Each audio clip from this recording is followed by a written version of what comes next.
Welcome to today's episode. I feel like Jackanory corner, Jackanory story. Are you sitting comfortably?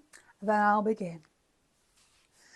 So today, I would like to talk to you about something that I have kept buried and hidden for a great many years.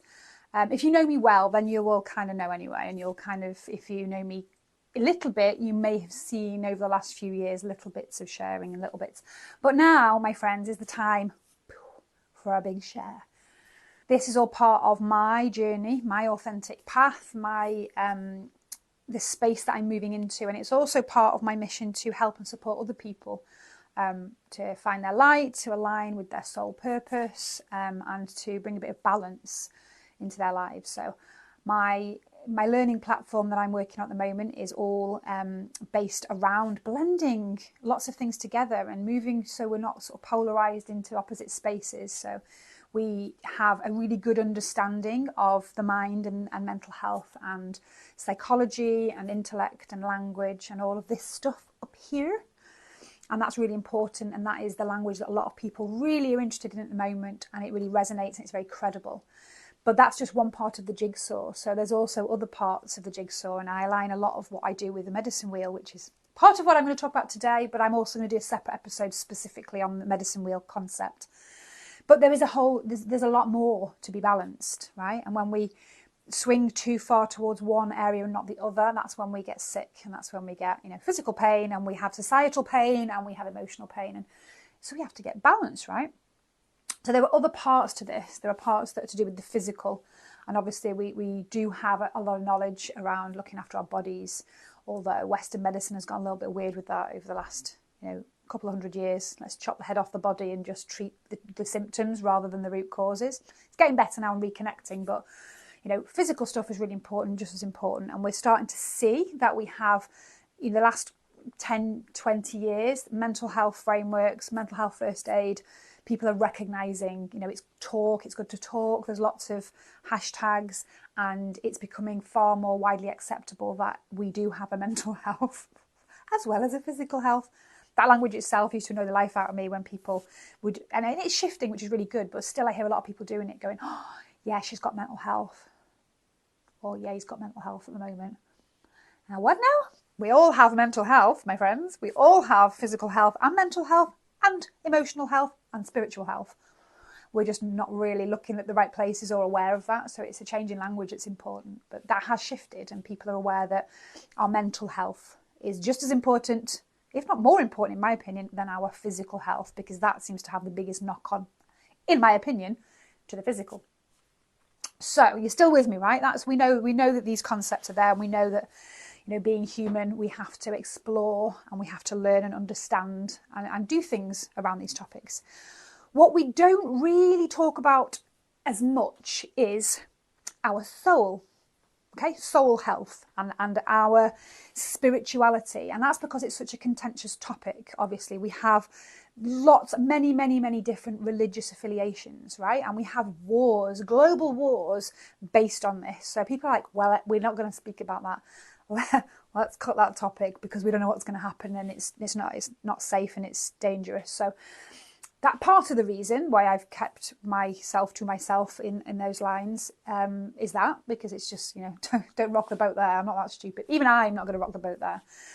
And part of it is because historically and traditionally, especially for women, there has been a lot of psychological manipulation, shall we say, which links back to some of my other podcast episodes, that uses language that would suggest that anybody who talks about, thinks about, or practices anything to do with the woo-woo is somehow uncredible, stupid, weird, bit of a weirdo. Don't listen to them. Don't pay any attention to what they say. Whatever you do, don't go near that person, because they might just have the tools that you can use to heal yourself, my friends. And who wants that when we can make millions and trillions of pounds from people being sick? Did my conspiracy theorist just step in the room again? Anyway, let's park that over there. Think about it, okay? So there's been a lot of situations. See how I'm measuring my language here? There's been lots of situations in the past, especially, I mean, over the last few hundred years, but when media became a thing and we had all our devices, it's just like, excellent, because we can tell people to do whatever we want them to do or not. And there's good and bad in that. So from my perspective, a lot of the more spiritual stuff is really be coming to light over the last few years because it's been trendy and it's, you know, there's hashtags everywhere. I went to the range the other day and there was tarot card decks and crystals and stuff. And I'm like, oh my gosh. The flip side of that, I mean, that's great because the awareness is coming out around something different that's not dangerous or scary anymore. It's not to be ridiculed necessarily as much, although there's still two schools of thought. There's the people that go, oh God, the unicorn strokers over there, look at the tree huggers. And then there's the people who work in these spaces who are just like, oh my gosh, the science behind it.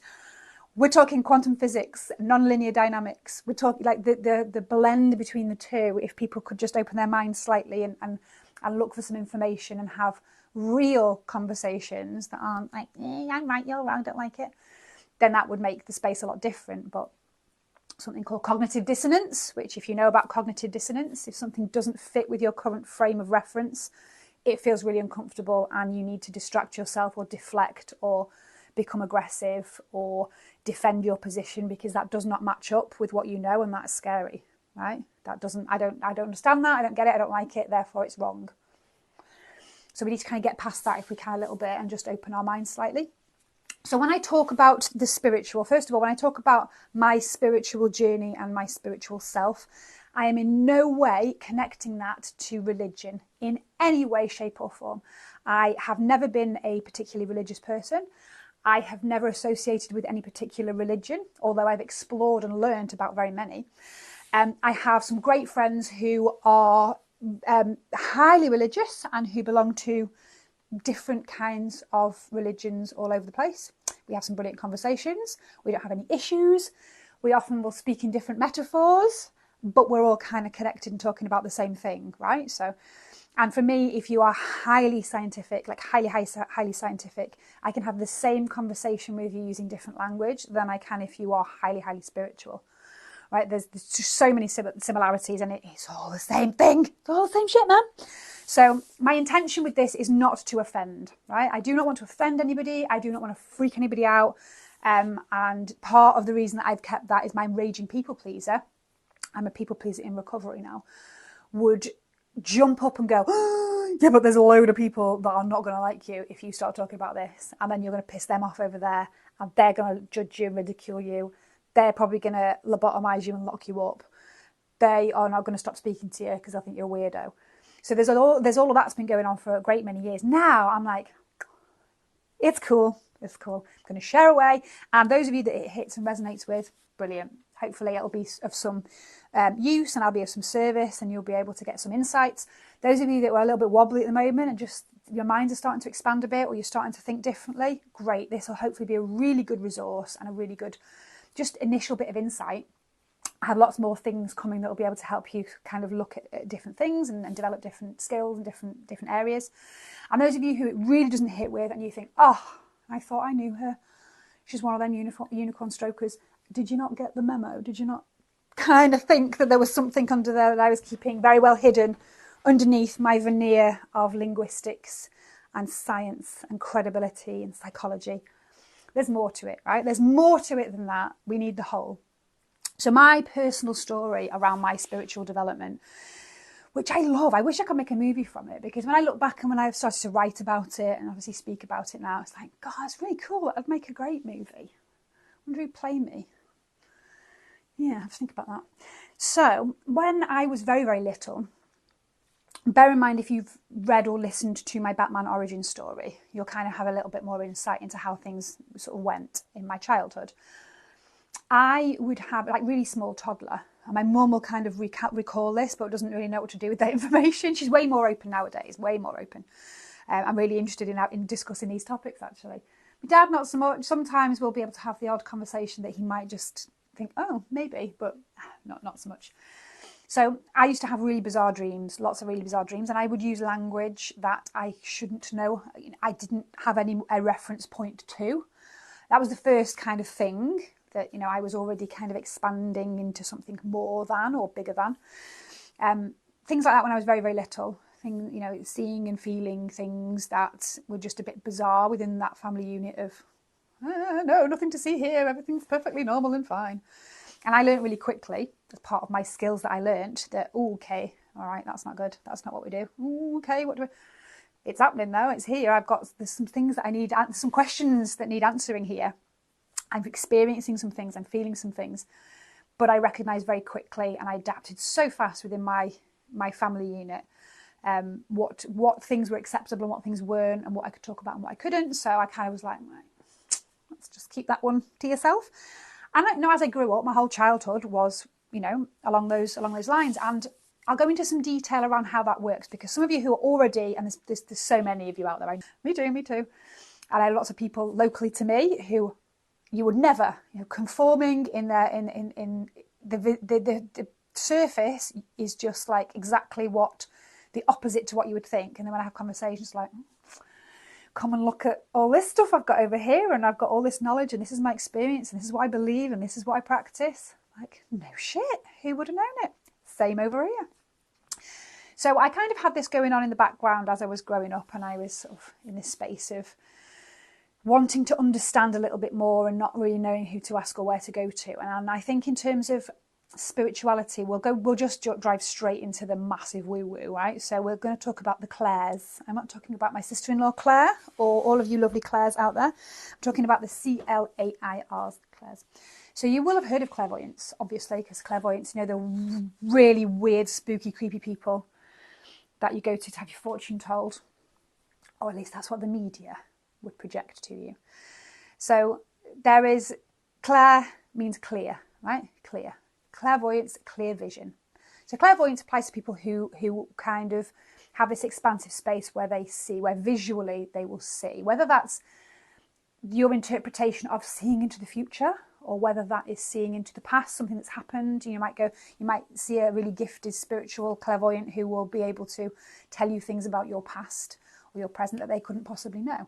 So that gift is quite widely known, isn't it? A lot of people have it. A lot more people have it than realise. They just don't really know what it is or what to do with it. Clairaudience, right? Audience, hearing, clear hearing, right? Some people hear voices. Some people hear voices and they get slapped with a personality disorder and medicated or sectioned or lobotomised. Some people hear voices and they use it as a gift, and it's their spiritual guidance that tells them where to go and what to do. So there's a topic, you know, what's the difference? How do you know when this is psychosis? How do you know when somebody is having a psychotic episode and their brain has tripped out and there's something going on there that shouldn't be going on there, and they're being told to go and do something incredibly bad? Is that spiritual? Is that guidance from above or something bigger than? Topic for conversation. So I you know, think about this and talk about this a lot, and my perspective is, if something is harming you or somebody else in any way, it's likely to be something psychological and something that really needs looking at and treating in a certain way.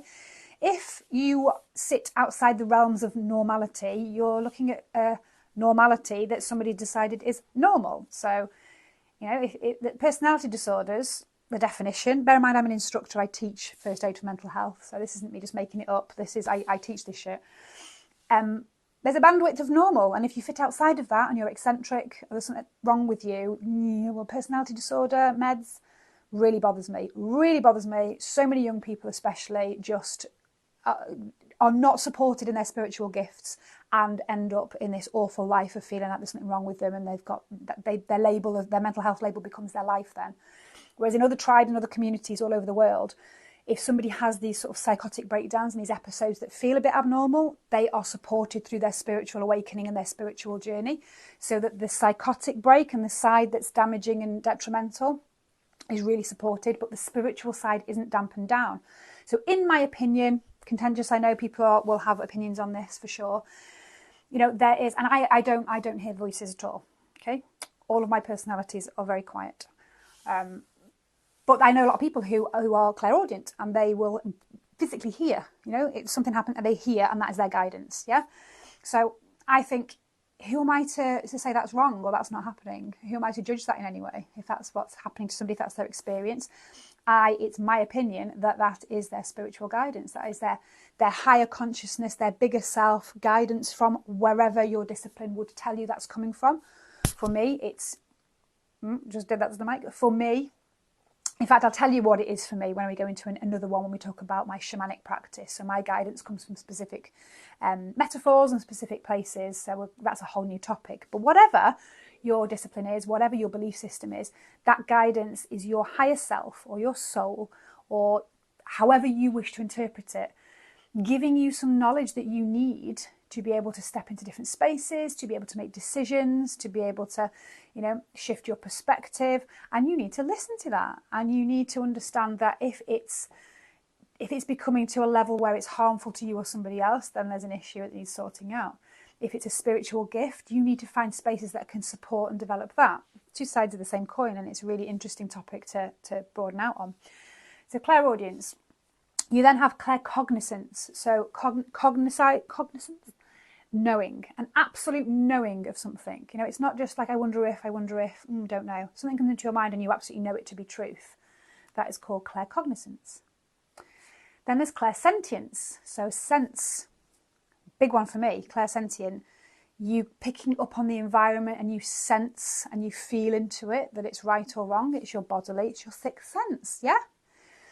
So these are all massively important tools that we're not taught about. We're actually taught are weird and need medicating, there's something wrong with people, or they're just eccentric and weird and they're making money off pretending to be fortune tellers.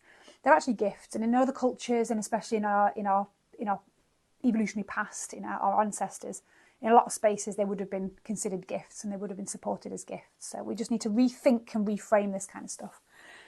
And then we also have the final of the clairs, clairgustance. So it's around food and it's around experiencing phenomenon, should we call it, paranormal phenomenon, without actually putting anything in your mouth, being able to taste things.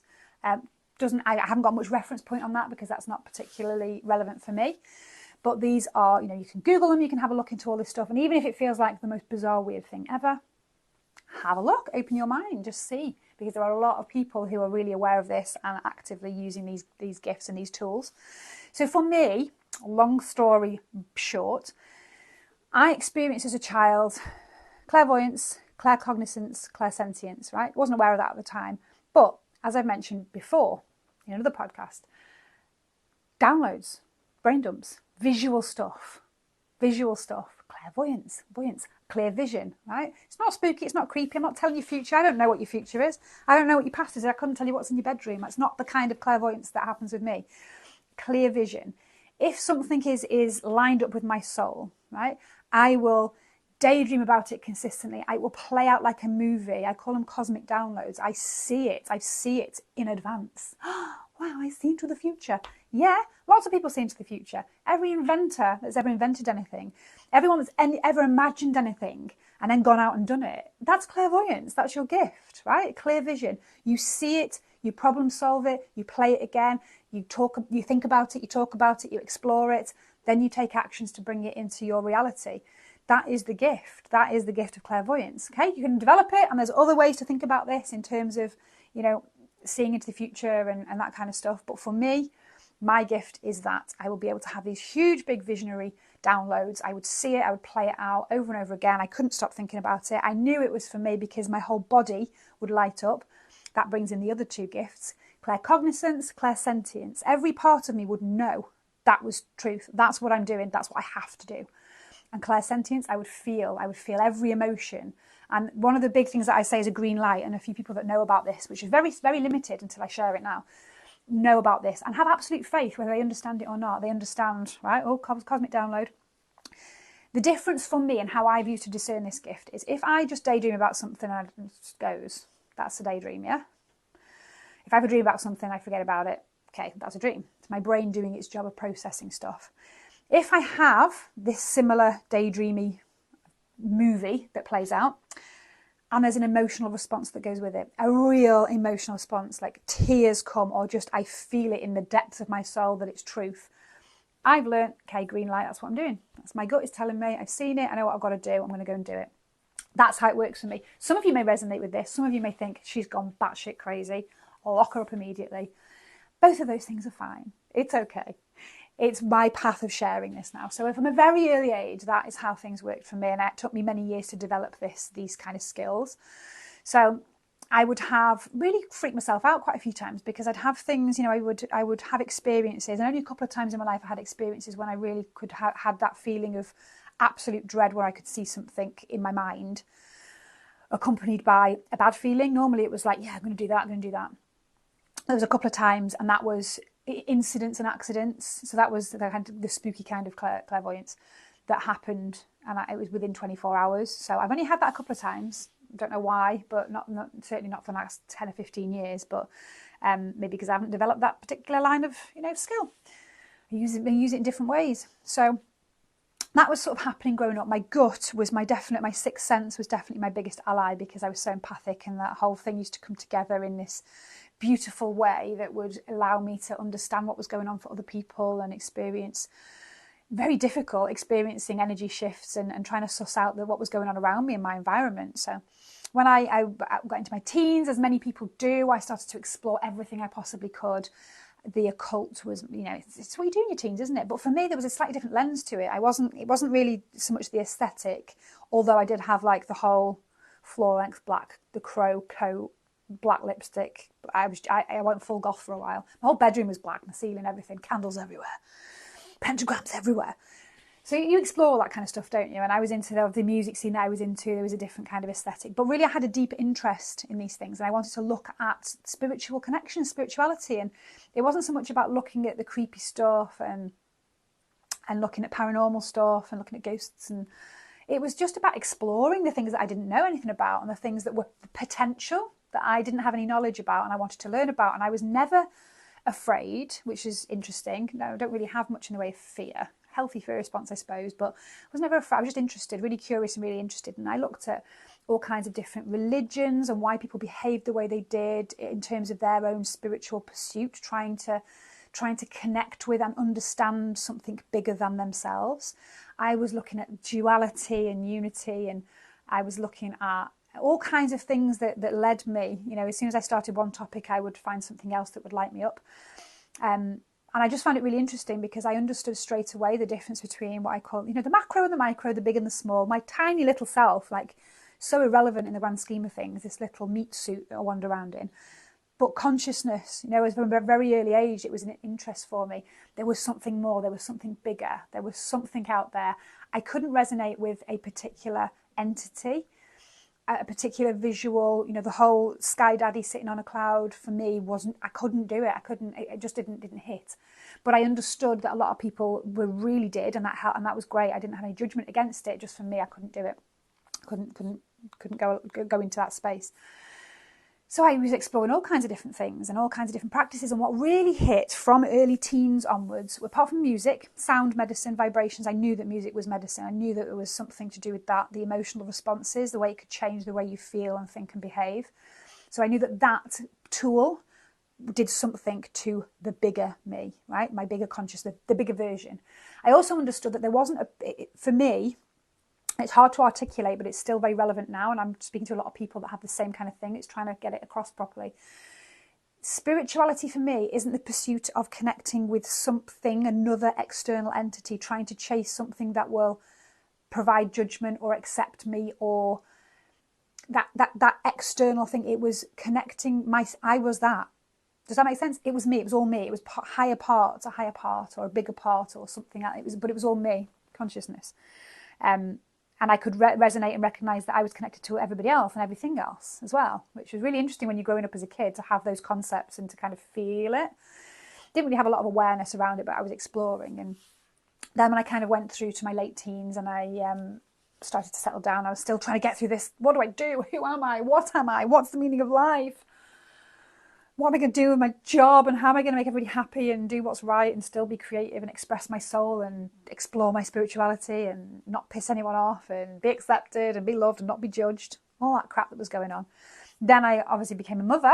I was 20, so I was relatively young. I was like, okay, I need to do this, I need to do it well. That was when I discovered energy work, right? So I started to look into disciplines like Reiki. And I did my training, my levels 1 and my levels 2, and it opened up a whole new sphere for me then, because not only did I understand sort of the science behind it, it connected with what I'd always felt, that side of me when I was a kid that could feel things. I knew, okay, thank you, there's an explanation. This electromagnetic energy field that I can connect to science. That explains this, and that also explains what I've heard about over in this space here when they talk about aura and chakras and the things that we don't talk about in our family because it's a bit weird and woo-woo, but actually resonates, and I like it and I want to explore it more. That connects that together. So I'd started to pull the threads in and pull the jigsaw pieces in. And it also helped me when I learnt Reiki, when I became a practitioner. It helped me to reboot and rebalance my own energy, which was so important because I was leaking it out everywhere. It also, you taught me the basic philosophies, and I'm going to go into that. I've got a whole new topic on that. The basic philosophies really are things that everybody should be living by. That was really useful to me. It helped me with my healing journey for being able to pass things on and support other people, because other people were having a really good experience when I was doing Reiki services, and that was really cool as well. So that was another part of my exploration. And then obviously in my 20s, when I was being superwoman and doing everything and having 4 kids and 2 salons and a cosmetics range and jetting off to New York and hitting all my bucket list things, I kind of was parking that side of me for a little while, and it was still there, and I was having the downloads and I was doing all this stuff, but I was actually stuck in my trauma drive, my childhood trauma drive, and I wasn't connecting in. I really wasn't grounding myself. I wasn't connecting in with that space that I know really lights me up and helps me to heal and helps me to discern what's right for me, my real gut and my real stuff. So I kind of was on this little bit of a distraction treadmill for a while, which was interesting because I had the skills. I was already a practitioner. I understood Reiki. I understood kind of, a basic grasp of my spirituality. I had all these gifts that I was already aware of, but wasn't using them. It's not what you do. It's not what you do. It's weird, and people don't talk about that anyway. So it's fine. I'll keep it there. It's kind of my thing that no one knows about. And when I want to, I'll dip in and out of it. But I'll kind of just do all this stuff over here, this shiny stuff. So that was a really interesting part of my life. That was really, a whole decade in my 20s. And then strange thing happened, right? Strange thing happened. And I was in my salon, burning the candle at both ends. I'd just done like ridiculous 16-hour days back to back. And I had a person booked in to have their nails done. If you're watching this, you know who you are already. And I was late back from something else, spinning around. And by the time I got there, which is really unusual for me, she'd gone and really been pissed off, like, I needed this doing. So me being me, raging people pleaser, my reputation was really important. This salon was just going from strength to strength. I'm not letting anybody down ever. Even though I was knackered, wanted to go home, I could just let it go. Rang her, apologise, free treatment, just come in, I will stay behind now, we'll do it. And I got it done. Now that, my friends, was a life-changing moment for me, because this person who I knew from school but I'd never really spoken to, came and sat down, we were chatting away, and within 30 minutes she mentioned that she just booked a trip to Peru. She was going off to explore and going to do the Inca Trail. And I said, I've always wanted to do that. And something in there went, lit. This is Peru. This is what you need to do. Yeah. Okay. So my all of these senses came back online. I was like, oh, not had this for a while, not connected in for a while. This has been 30 minutes of a conversation, but I recognised it for what it was, a green light, a spark. And she said, come with me. Why don't you come with me? And I went, okay. And that was it. Yep. My soul's already lit up. There's a green light. I know I'm meant to do it. I could see it. I just knew that was for me. Even though this wasn't, at the time, wasn't my bestie. We've become really good friends since. But I thought, all right, I'm going to Peru. So off I went. 4 children, I left them behind, which was just heart-wrenching, but I knew I needed to do it to be a better parent, to be a better person, to move out of this space that I was in. And while I was over in Peru, I got really poorly, and I will do another episode specifically on this if you'd like it. Didn't realise that altitude sickness was a thing.